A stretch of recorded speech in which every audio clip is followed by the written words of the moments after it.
Friends, Wayanad ദുരന്തത്തിൻ്റെ tableau ദൃശ്യങ്ങളുടെ പിന്നണി പ്രവർത്തനങ്ങൾ 3 ലക്ഷത്തോളം ആൾക്കാർ കണ്ടിട്ടുണ്ട്. പക്ഷേ പല ആൾക്കാർ അതിന് നെഗറ്റീവ് കമൻറ്റുകൾ ഇട്ടിട്ടുണ്ട്. നിങ്ങൾ വയനാട് ദുരന്തം ആഘോഷിച്ചു അങ്ങനെ ഇങ്ങനെ എന്നെല്ലാം പറഞ്ഞിട്ട്. പക്ഷേ ഇതാണ് അതിൻ്റെ പൂർണ്ണമായിട്ടുള്ള രൂപം, ജനങ്ങളുടെ മുന്നിൽ പ്രദർശിപ്പിച്ച രൂപം ഇതാണ്. പക്ഷേ വയനാട് ദുരന്തം ഒരിക്കലും നമ്മളൊരു ആഘോഷമാക്കിയിട്ടില്ല, മറിച്ച് നമ്മളൊരു ഓർമ്മപ്പെടുത്തൽ മാത്രമാണ് ആക്കിയത്. കാരണം എന്ന് പറഞ്ഞാൽ വയനാട് ദുരന്തം എല്ലാവരും മറന്നു കഴിഞ്ഞു. നമ്മൾ അധികാരികളും ബന്ധപ്പെട്ട ആൾക്കാരും എല്ലാം മറന്നു കഴിഞ്ഞു, ജനങ്ങളെല്ലാവരും മറന്നു. അവരവരുടേതായിട്ടുള്ള തിരക്കുകളോട് കൂടിയിട്ട് പോകല്ലേ. പക്ഷേ ഒരിക്കലും മറക്കാതെ നിൽക്കാൻ വേണ്ടി ഒരു ഓർമ്മപ്പെടുത്തൽ മാത്രമാണ് നമ്മൾ ഈ ചെയ്തത്. കാരണം ആരാണ് വയനാടിനെ ആഘോഷമാക്കിയത് എന്ന് നിങ്ങളെല്ലാവരും ചിന്തിക്കുക. കോടിക്കണക്കിന് രൂപ വന്നിട്ടുണ്ട്. അവരുടെ ഉറ്റവരും ഒടിയവരും നഷ്ടപ്പെട്ട ആ വേദന ഒരിക്കലും എത്ര പണം കൊടുത്താലും നമുക്ക് തിരിച്ചു കിട്ടില്ല.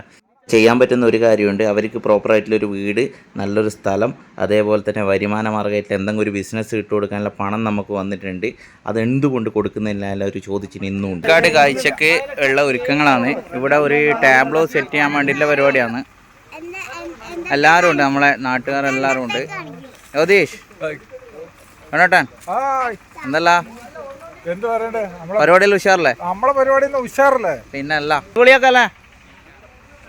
പൊളി പൊളി. കൂട്ടൂസ് എന്തെല്ലാന്ന് കാഴ്ച? എനിക്കൊന്ന് വേഷമൊന്നുമല്ലേ പറഞ്ഞിട്ടേ എന്താ നേരം എനിക്ക്